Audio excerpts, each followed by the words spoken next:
இது வரைக்கும் தமிழ் சினிமாலையும் உலக சினிமாலையும் இப்படிப்பட்ட ஒரு படம் இது வரைக்கும் வந்ததே கிடையாது கைஸ்.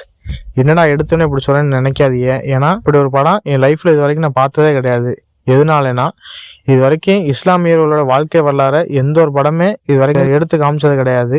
இஸ்லாமியர் சொன்னாலே நம்ம என்ன கறிக்கடை பாய், பிரியாணி கொடுக்குறவங்க, இந்த மாதிரி தான் நமக்கு வந்து தெரியும். பெரிய ஒரு தீவிரவாதி, இந்த மாதிரியான விஷயங்கள் தான் நமக்கு தெரியும். ஆனால் அதை தாண்டி அவளோட வாழ்வாதாரத்தை வந்து அழகா நீட்டாக காமிச்சிருப்பாங்க. அதை பார்க்கும்போது இப்படி தாண்டா நான் எதிர்பார்த்தேன் அப்படிதாங்க நமக்கே தோணுச்சு. ஏன்னா இது வரைக்கும் புது வித்தியாசமான ஒரு கதையம்சம் கொண்ட ஒரு படமாக தான் இருந்துச்சு. எதனாலனா படத்துல வந்து இஸ்லாமிய ஒரு வாழ்க்கை வரலாறு காமிச்சிருப்பாங்க. ஆனால் முழுமையா காமிச்ச படம் இந்த ஒரு படம். இன்னொரு படம்னா ஹபீபி. இந்த ஒரு படம் வந்து தியேட்டர்ல ரன்னிங் ஆகிட்டு இருக்கு. இந்த ஒரு படத்தோட நம்ம கதையை நம்ம பார்க்கும்போது, கதையெல்லாம் நீங்க விட்டு தள்ளுங்க கைஸ். கதையெல்லாம் நம்ம பார்க்கும்போது எல்லாமே வளர்க்கப்பட்ட ஒரு கதை மாதிரி தான் போகும். எல்லா படத்துலயும் வர மாதிரி தான் இருக்கு. ஆனா இஸ்லாமியர்களோட வாழ்வாதாரத்தை இந்த ஒரு படம் வந்து காமிக்குது. எப்படின்னா எப்படிலாம் வந்து சர்வே பண்ணி எப்படிலாம் வந்து எப்படிலாம் படிப்படியா முன்னேறி வந்தாங்க அப்படி ஒரு கதையம்சமா போட்டு இந்த படத்தை வந்து எடுத்து வச்சிருக்காங்க கைஸ். அதெல்லாம் பார்க்கும்போது எல்லாமே ரசிக்க முடியாது இருந்துச்சு. நம்ம ஹீரோ வந்து ஒரு பரம்பரை நெசவு தொழில் பார்க்குறவங்க அந்த பார்த்துக்கிட்டு இருக்கும்போது அவங்க குடும்ப வறுமையினால ஒவ்வொரு ஆளும் வந்து வெளிநாடு போகும்போது அங்கே ஒரு வீட்டில் வந்து சின்ன பையன் இருப்பான். அந்த சின்ன பையன் வந்து ஒரு லவ் ஒன்று பண்ணிக்கிட்டு இருக்கான்.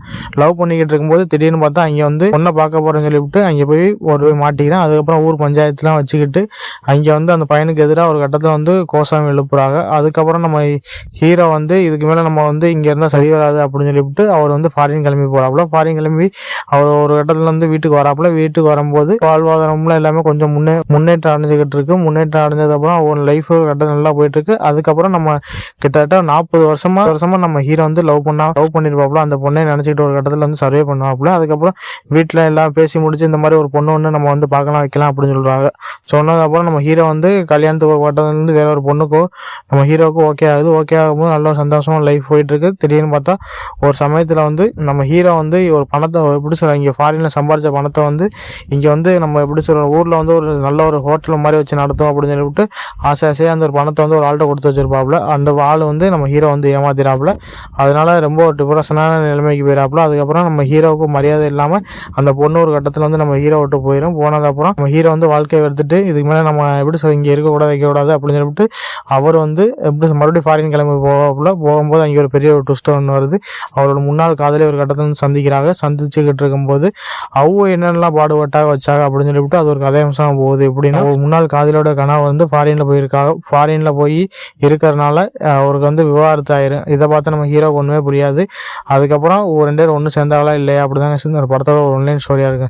அதை பார்க்கும்போது என்ன சொல்றது, தமிழ் சினிமால வளர்க்கப்பட்ட ஒரு கதை தான். ஆனா அந்த வளர்க்கப்பட்ட கதைன்னு நான் சொல்லிட்டு போயிறேன். ஆனா அது வந்து எவ்வளவு ஆணித்தனமா அந்த ஒரு படத்தை சொல்லியிருப்பாங்க. அதுக்குள்ள முஸ்லீம் எப்படி சொல்லி இஸ்லாமியர்களோட வாழ்வாதாரத்தையும் அவங்க என்னென்னலாம் துயரம் போடுறாங்க, உண்மையான காதல், அவரோட குடும்ப உறவு, அதெல்லாம் அழகா நீட்டா காமிச்சிருப்பாங்க. அவங்க எப்படிலாம் சர்வே பண்ணி எப்படிலாம் முன்னேற்றம் அடைஞ்சு ஒத்துமையா இருக்கிற விஷயம்லாம் பார்க்கும்போது எல்லாமே ரசிக்க முடியாத இருந்துச்சு கைஸ்.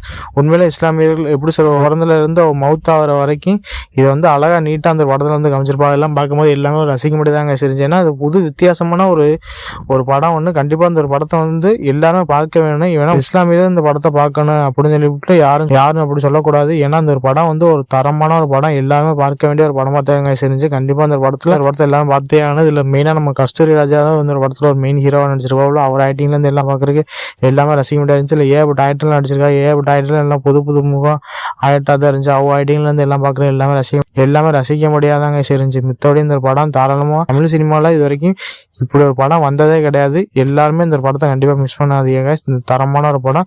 இஸ்லாமியர்களோட வாழ்க்கையை வந்து இந்த படத்தை வந்து அழகா நீட்டா காமிச்சிருப்பாங்க. கண்டிப்பா இந்த படத்தை வந்து மிஸ் பண்ணாது. எந்தெந்த ஒரு படத்தை நம்ம தூக்கி வச்சு கொண்டாடிக்கிட்டு இருக்கோம். ஆனா இப்படி தமிழ் சினிமால இப்படி ஒரு படம் வந்திருக்கு. கண்டிப்பா இந்த படத்தை வந்து மிஸ் பண்ணாதீங்க. இந்த படத்தை எடுத்த டைரக்டர் கண்டிப்பா நம்ம வாழ்த்து தெரிவிச்சே ஆகணும். ஏன்னா இது வரைக்கும் தமிழ் சினிமாலையும் சரி உலக சினிமாலையும் இப்படி ஒரு படம் வந்ததே இல்லை கைஸ். கண்டிப்பா தரமான ஒரு ஒத்தான படம். கண்டிப்பா மிஸ்